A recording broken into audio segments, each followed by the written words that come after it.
साथियों, आज हमारे साथ हैं अमित चौरसिया जी, जिनकी मोटर पार्ट्स की दुकान है रघुनाथपुर में। पहले ये मेरे मरीज़ थे और अभी मेरे दोस्त हो गए हैं, क्योंकि इंसान बहुत बेहतरीन है और इनकी अपनी इच्छा भी थी कि जब इनका इलाज थोड़ा सक्सेसफुल मुकाम पे पहुँच जाए, तो इनका एक वीडियो बनाए। अमित जी, जो आप मोंटीना एल खाते थे, लगभग कितने साल पहले आप मोंटीना एल खाना शुरू किए? सर, आपके चैनल को बहुत-बहुत धन्यवाद सर, और सर आपको बहुत-बहुत धन्यवाद सर।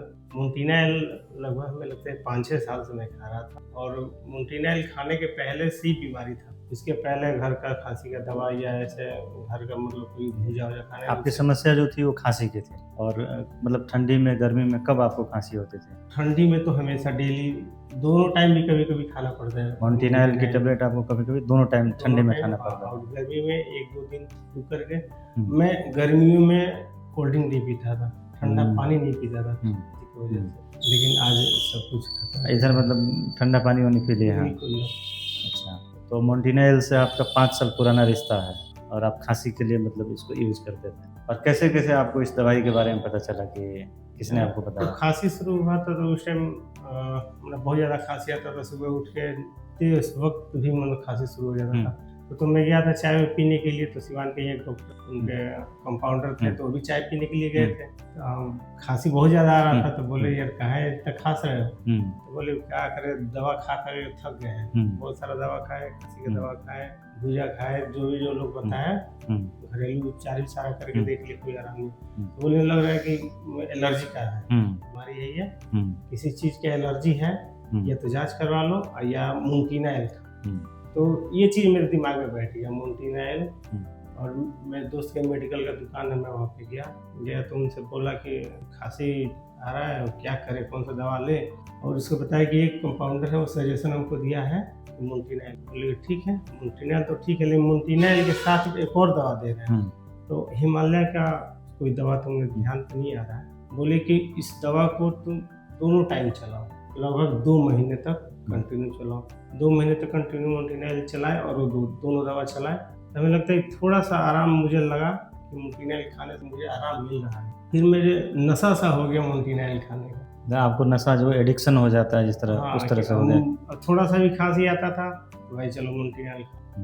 तो आप क्या घर पे खरीद के रखा करते थे? घर पे खरीद के रखते थे, पर्स में रखते थे अपने, कहीं जाए रिलेशन में जाए, कहीं और जर्नी में जाए, उस टाइम ना मिले मोंटीना एल, मन एकदम बेचैन हो जाता। जैसे कोई किसी नशेड़ी को अगर नशा ना मिले तो बिल्कुल बेचैन हो जाता है। तो ऐसा ही मेरा हाल हो गया था कि मोंटीना एल खांसी आता था, मोंटीना एल ना मिले तो मैं आपके मतलब ईमानदारी को मैं क्या कहूँ, आपकी ईमानदारी को मैं धन्यवाद देता हूँ। आपकी ईमानदारी की मैं तारीफ़ करता हूँ कि आप मतलब कैमरा के सामने इतनी ईमानदारी से सब बातें स्वीकार कर रहे हैं। अपना चेहरा दिखाने के लिए आप तैयार हुए, है ना, पब्लिक के सामने आप बोलने के लिए तैयार हुए। और इस वीडियो बनाने का मुख्य मेरा मकसद ये है, अमित जी, आप तो मेरे स्वभाव को जानते हैं, पब्लिक में एक जागरूकता जा सके, तो शायद मैं अपने आप को धन्य महसूस करूँगा और आप भी धन्य महसूस करिएगा।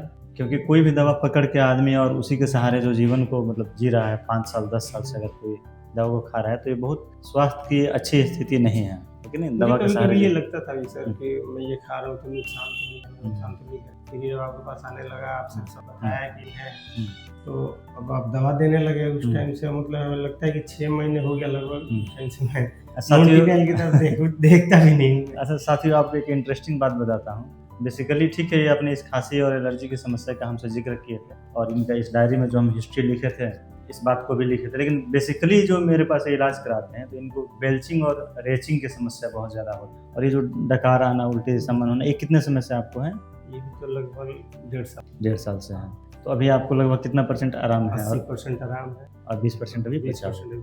और जो इनके स्वभाव और नेचर के हिसाब से बीमारी के जड़ को जो ठीक करने का मैं प्रयास करता हूँ, और बहुत बार सफल भी हो जाता हूँ, और कुछ एक केसेज में सफल नहीं भी हो पाता। तो नतीजा ये है कि जब इनके बीमारी के मूल जड़ को जब ट्रीट किया गया, तो जिस समस्या के लिए आए थे रेचिंग और बेल्चिंग, उसमें तो आराम मिला ही, लेकिन जो 5-6 साल पुरानी जो इनकी एलर्जी और वो खांसी की दम फूलने की प्रॉब्लम थी, उसमें भी आराम मिला। रियल बताऊँ तो सर, मैं खांसी की बीमारी के लिए मैं आया ही नहीं था आपके पास। बिल्कुल।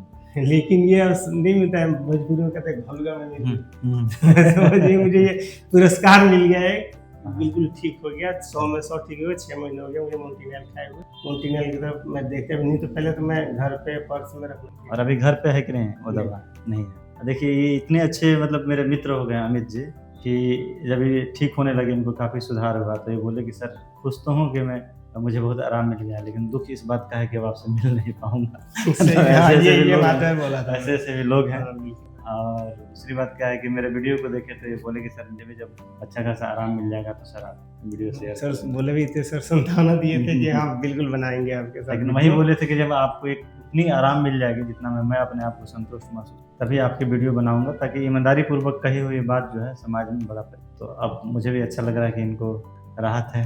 ठीक है, सर, आपका बहुत बहुत धन्यवाद सर। नहीं, आप कैमरा के सामने आए और आप इतने लॉयल पेशेंट हैं, आप इतने एक लॉयल इंसान हैं। और इनके भाई की तिलक है मई में 4 तारीख को, तो मैं उसमें एज ए डॉक्टर नहीं, एज ए ह्यूमन बीइंग में जाऊंगा, क्योंकि मतलब एज ए डॉक्टर कहीं जाना मैं बहुत पसंद नहीं। इनकी मित्रता को मैं भी अपनी तरफ से निभाऊंगा। ठीक है, थैंक यू।